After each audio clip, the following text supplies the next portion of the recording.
Danny, thanks for joining us today. Sure. How did Europe fare in the COVID-19 pandemic?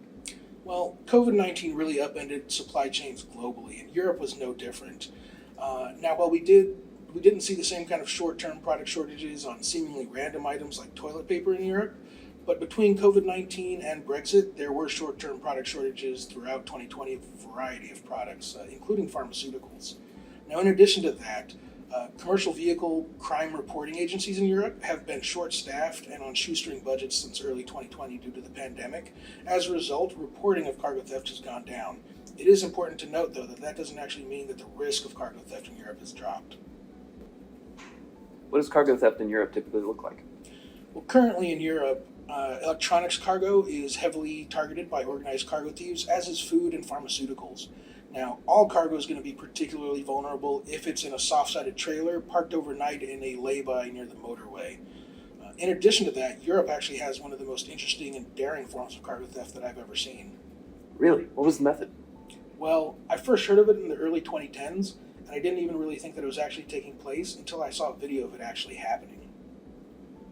What happens is, once the target is identified, it's followed onto rural highways. Often these highways are only one lane in each direction, and they don't have a shoulder, and they also don't have lights. The thieves will follow closely after dark with the lights of their vehicle off, and one of the brazen thieves will climb onto the hood of the car to access the trailer door, open it, and pass cargo to accomplices waiting in the vehicle that he's riding on. All of this occurs with the driver of the cargo unaware, while both the cargo vehicle and the criminal's vehicle are traveling at highway speeds. In some cases, multiple follow vehicles will be used, and once the first vehicle is full, it will pull off to the side and allow the next vehicles to pull up and get loaded, providing an even larger haul. In the video that we're watching right now, these criminals feel confident enough in their method that they're willing to shop trucks until they find a target worth stealing, and in this one, they're not actually stealing anything. Are there any other differences between cargo theft in Europe and the US? Yes, actually, we see a much higher deployment of technology during cargo theft in Europe, specifically the use of GPS and cell signal jammers. Now, when we do see these devices in the US, they're typically far less sophisticated than the devices that are recovered in the possession of thieves in Europe. What are the challenges global security directors will face specific to Europe? Well, in Europe, one of the primary challenges is the wide array of languages, laws, and police forces across the continent. Now, cargo, when it's traveling across Europe, can cross countries as quickly as it might cross states here in the United States. And it'll often cross several countries in the span of a single day.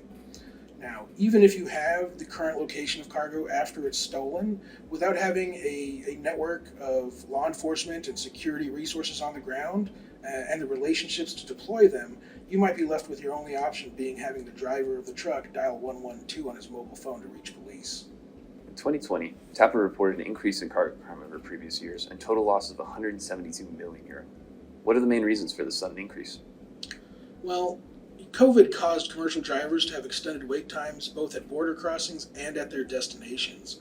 In addition, Brexit snarled traffic coming to and going from the UK and caused longer wait times at borders in both directions. Now, these two things combined led to income loss for some people, and it led to near-term product shortages as well. Now, if you take any of those factors by themselves, that probably would have led to a spike in cargo theft. But if you apply all of them at the same time, that's about as near a perfect storm as exists in supply chain terms. What specific threats are we aware of right now? Well, in addition to everything that we've already talked about, which is still happening to some degree or another, we do know that organized criminals from Eastern Europe are actively targeting cargo in the ports of Antwerp, Amsterdam, and Rotterdam. We're also getting pretty steady reports of cargo thefts from the airports at Schiphol as well as Venlo. In addition, Germany has long had one of the highest reported rates of cargo theft in all of Europe, and in 2020, the Logistics Alliance of Germany reported that there were 25,000 cargo theft incidents. They also reported that Germany accounted for about 1.3 billion out of the total 8.2 billion in cargo losses for all of Europe. In the UK, London is the number one hotspot for cargo theft, and it travels all the way up the M1 motorway to Leeds, and there's a couple of other minor hotspots around Birmingham and Peterborough. In France, Paris is the number one hotspot for cargo theft, but we also see elevated activity around Lyon and the Belgian border. In Spain, we see a high concentration of cargo theft activity around both Barcelona and Madrid, as well as we've noticed a trend of cargo being targeted directly outside of its delivery or destination location before it's actually allowed in for delivery. In addition, we also see elevated reports of last mile courier thefts in Spain as well. What are the top 3 key risk factors for Europe? Well, I'd say number one is not knowing the risks around your cargo and your assets right now. Number two is your drivers not adhering to your standard operating procedures or security practices. And number three is having a fragmented response in the event of an actual theft. What is the easiest way for someone concerned with their cargo moving through Europe to handle all these factors? Well, if it's available to you, a one-stop shopping option really is the most preferable, and that is what we offer here at Overhaul. We have a global intelligence reach where we gather intelligence on events that affect supply chains. We also offer real-time compliance monitoring, which allows you to provide corrective action in real time before those supply chain disruptions actually affect your cargo. In addition, should you need a response, we can facilitate that response with our global networks and relationships. Wow. Overhaul's intelligence and response team is committed to bringing you the most up-to-date information on global supply chain risks and disruptions.